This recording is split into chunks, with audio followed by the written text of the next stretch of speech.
All right, guys. I'd like to show you now a position that comes out of the waiter that I'm a big fan of. That I think is really cool. That kind of worked out really, really well in a match that I had in 2010 at the UFC Fan Expo.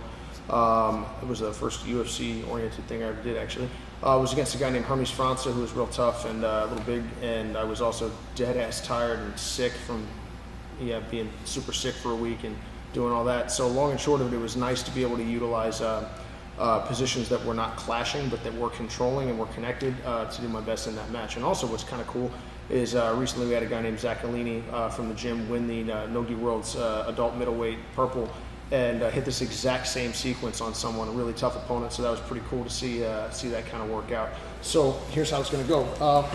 We're going to attack with a ninja roll, which if you really want to get into is going to be, you're going to see it better in like back attack series just because we don't have time to go all the way into everything that you could possibly do with that. But long and short of it is the ninja roll, or the rolling back attack, is a method of re-exposing your opponent's back when he's starting to lose it. When they're starting to put their back on the mat or take their back away from you, what you're going to do is the following. So, Frankie, should you never the ninja roll? Sure.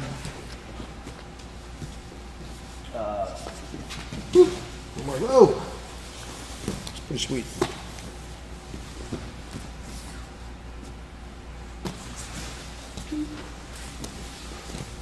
I was doing this like a ton. I can't remember who I learned it from. Might have been learned it from Jeff Glover in like 2007 or so, and then started doing this all the time, hit like in the room, constantly. And there were a couple of us on a team that were trying to hit this thing in competition, and Mike Easton was the first person to do it, which was cool because Mike's awesome, but such a bummer, man. I was hitting this thing for forever in training. And also it was a good attack at a time when guard passing and me did not go in a, we weren't seeing eye to eye. So here's the deal. What's going to happen is my hook, my right leg is hooked inside of Frank's, just like I'm trying to take it back, because if you'll notice that half guard, 3/4 mount, and the back are all the exact same orientation. But something important to keep in mind is that's true in reverse as well. So if Frank turns over the top, without any sort of adjusting his leg position relative to mine, can you help me with that? He can take my back.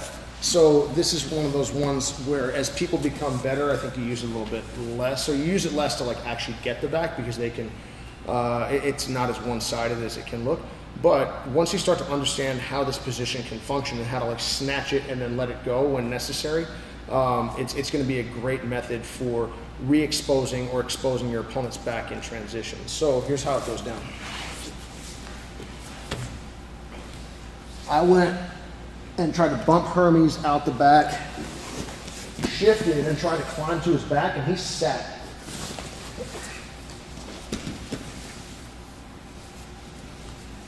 Trying to get himself away.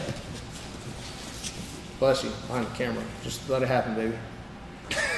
You right? So if this guy was trying to, that's like the worst feeling ever, right? When you're trying to hold it, you either want to sneeze and you can't, or you're trying to hold in a sneeze. No one gets paid enough for that. Let it out. Yeah, just let it out, dude. So I'm trying to move. Frank turns. If I switch the hook, you name it, sorry about that, I knee him in the face, which really helps. He starts to get away from me. I'm going to turn my right arm under, roll, catch the far side. As soon as I catch the far side, again, I have cross corners control. I have the low right and the high left corner. I'm bringing my hip in. Can you close your shell? How about now? Now I can close it up. Easy. So it's a little unfriendly, but you're hipping in long, and that's going to allow you to try to get there. And then I remember in that match, it was like, how much time is left? And then they're like, 9 minutes. Oh, great. That wasn't ideal. I was really, really sick. But if we go one more time, please. So all you're doing is moving your partner from the waiter to a lock in the crotch, or you're chasing the lock in the crotch. If we were to take this away, I don't have the means to dump him across. So what I'm going to do is come up to my knee, take my right arm through, foot on foot, find the far corner, expand, and do my best to attack the neck immediately.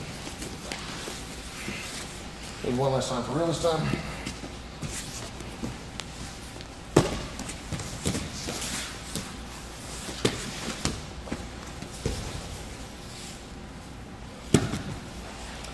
So utilizing that to re-expose is going to be great. Having methods in place where you're going to be able to chase down positions that are kind of marginal is important. I would say, you know, just as often in that, you'd end up wrestling up to the top to take the shore score, whether it's 2 points or just top position. But you know, for those of us that are kind of pretty adept and practice at hunting the back, it's not nearly as risky as it can look, and you're going to get a lot of value out of there. On top of that, it looks really cool. So yeah, congratulations to Zach on the world champ for purple belt, and thank you for hitting that moon competition. It was pretty cool to see.